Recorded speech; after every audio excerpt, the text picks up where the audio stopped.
Hello my friends, let's talk Persona 5. Before we get started, let me just apologize for the low quality video loop that you'll be seeing. Maybe I'm being extra cautious, but I want to avoid Persona 5's streaming and let's play embargo. Never in my life have I played a game so emotionally taxing as Persona 5, and as such, this game has left quite an impression on me. When you get into this game, you immediately are hit with political corruption, sexual assault, teen suicide, physical abuse, and the compliance of every possible authority figure enabling this abuse. And that's only the first week of the in-game calendar, given that Atlas's previous title, Catherine, used to hold the throne as the most stressful game of my life. Persona 5 is quickly taking that spot. I literally stopped playing the game entirely, went and bought Bloodborne, and beat the entire game in order to get stress relief from Persona 5. If you want to see the philosophical evaluation of Bloodborne that resulted from that activity, click the link at the end of the video or the link down in the description. I also bought Darkest Dungeon for the same reason, so I guess I use fantasy horror to take my mind off of realistic human atrocity. And Persona 5 has plenty of human atrocity. Regardless, having played through Persona 5, I have a theory on the philosophy that motivates the actions and decisions of Persona 5's main character, and the game as a whole. And that philosophy is what many people consider to be the exact opposite of philosophy itself. The philosophy of Persona 5 is sophistry. Let's set the stage. The 5th century BCE. It's the end of the Persian Wars. Greece was victorious, and Athens, being the largest maritime power on the Mediterranean, has become the new center of the Western world. Athens was a promise of wealth, fame, and power to anyone with the skills and the intelligence to do so. As such, wise men from all around came to make it big. In fact, the word sophist means wise man or learned person. Nowadays, we treat the word sophist as an insult, thanks to Plato and Aristotle, who treat their practices as the textbook antithesis of their teacher Socrates. Unlike Socrates and the philosophers, the sophists claimed to teach anyone how to be virtuous, as long as it was for the right price. While there is no consistent body of belief between the many sophists, what was generally consistent was teaching rhetoric and persuasion, real quote-unquote virtue, and success in politics and law in the democratic city. Teaching under the sophist is, in many different ways, learning to make the weaker argument stronger. But virtue is not described as what is good or moral to the sophist, as it means for the philosophers. Virtue, for many of the sophists, was about advantageousness.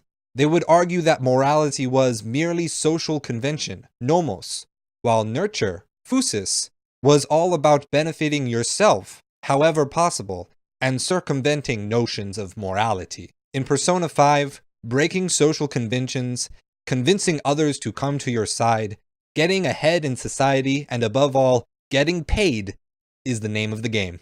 In Persona 5, a good portion of our time is about growing and maintaining good relationships. We carefully choose our words to get other people to value our main character, to agree with our goals or point of view, or to convince them that we are maintaining our good social conventions to throw people off of the trail of the phantom thieves. During battles, we hold up our targets at gunpoint and either convince them to join us through persuasive dialogue, require payment up front, or extort payment in the form of gifts. At night, we can head out to the streets, just like the Athenians did, to learn the skills of rhetoric from a washed-up politician. In class, we answer questions correctly in order to build our reputation among the classmates and in the school. On April 30th, Miss Chono states, in this day and age, being able to swap your mask depending on the situation is a critical talent for navigating social situations. Ms. Chono described this as a talent given by God.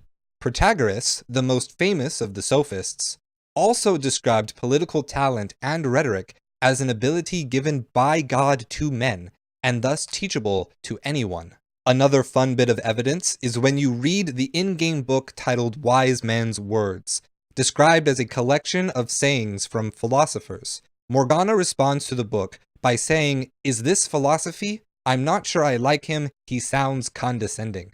Exactly the reaction you would expect from a sophist who is diametrically opposed to the philosophers. When we enter a palace and have a final confrontation with the target's corrupted shadow, the solution to fixing these people is not to destroy the shadow, but to persuade it and send it back to their self in the real world. And what I found very interesting is that throughout the game, a common animation trope takes place. Obscuring the eyes behind shadow, glasses, or hair is meant to be a visual metaphor for hidden intentions or dishonesty. In the real world, our character's 3D model always has his eyes obscured by his glasses and his hair, and in the palace and mementos, his eyes are almost always behind a mask after we awaken to the Arsène persona. With all of these mechanics pointing toward a very consistent and opportunistic approach to the truth, I can't help but think that something is being argued for here. Our main character's actions can always be described as best for that moment, but they don't necessarily follow any consistent value, principles, or arguments. The only thing that stays consistent is that we are manipulating and convincing other people in the game to agree with our point of view, or to get tons of counterfeit Japanese cash. I have a theory. After the opening scene, the trauma of being crushed under political corruption transformed our main character from a boy who actively goes out of his way to sacrifice himself for a stranger, for some objective virtue, a justice, into a boy who embraces the corruption of his society, and thus manipulates the thoughts and emotions of the people around him to improve his own social standing. The direction and justice of the Phantom Thieves is more guided by the resolve and convictions of our party members rather than the main character. But fear not, friends. I wouldn't dare ignore the obvious themes of justice and revolution in this game.